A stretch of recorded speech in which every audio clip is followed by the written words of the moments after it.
It's how the people feel. Ramie, how do you feel about Domas?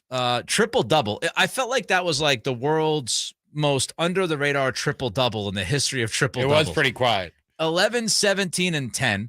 A big reason why it was a quiet triple-double, he took 4 shots.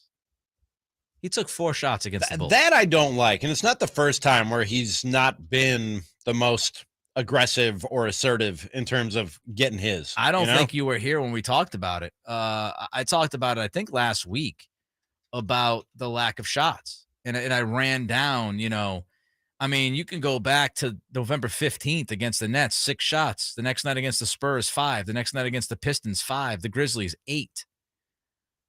He did have a string of double-digit shot attempts against the Hawks, Celtics, and Suns, 11, 13, and 10, respectively.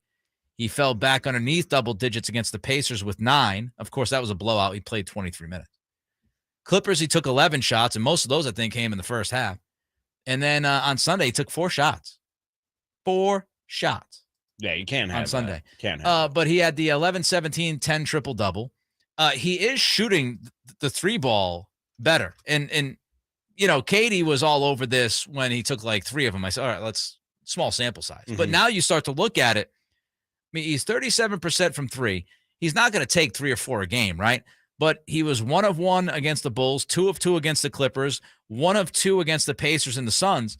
If he can take a couple a night and give you, every once in a while, knock down one of those 2. I mean, if this guy can shoot anywhere near 36% from 3, you're going to be all right. He's going to be incredibly tough to stop, and this offense is going to be incredibly tough to stop. But the question I wanted to ask you— That was also the knock against him when he came to Sacramento. Yes. Yeah, that he couldn't shoot from distance, and he was kind of stuck in mud when it came to the defense. Frankie, our guy Frankie C, tweeted out yesterday, I'd imagine Domas is near lock to make the All-Star team this season.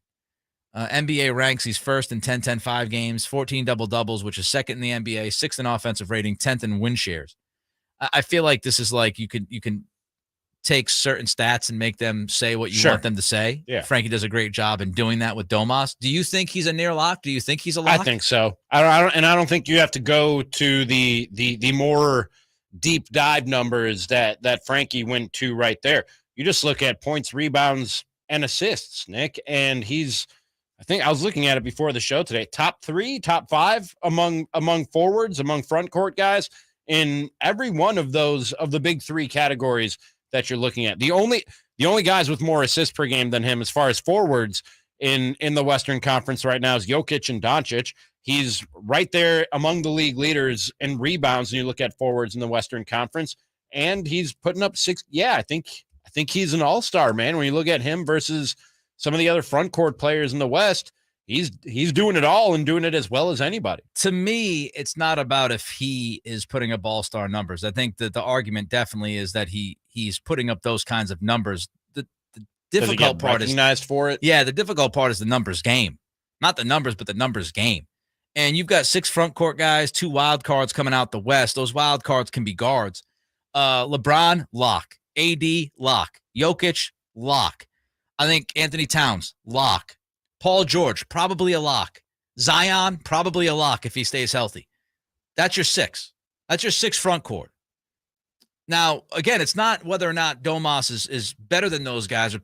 It's just name recognition and what those guys are doing. That's 6. I was going on merit. Yeah. But there is the politics and the popularity game of it all. And that's the toughest thing. And wild cards, again, they can be guards. You still have other guys that could that have an argument.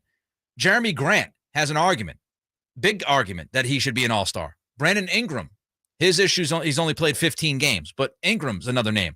Lauri Markkanen down in Utah is another guy you could argue for. And then you have a bunch of guards in the Western Conference. So my concern for Domas is not that he is, not playing like an all-star. It's does he get pushed out from those other guys like the LeBrons, ADs, Jokic's, Cats, PGs, and Zions.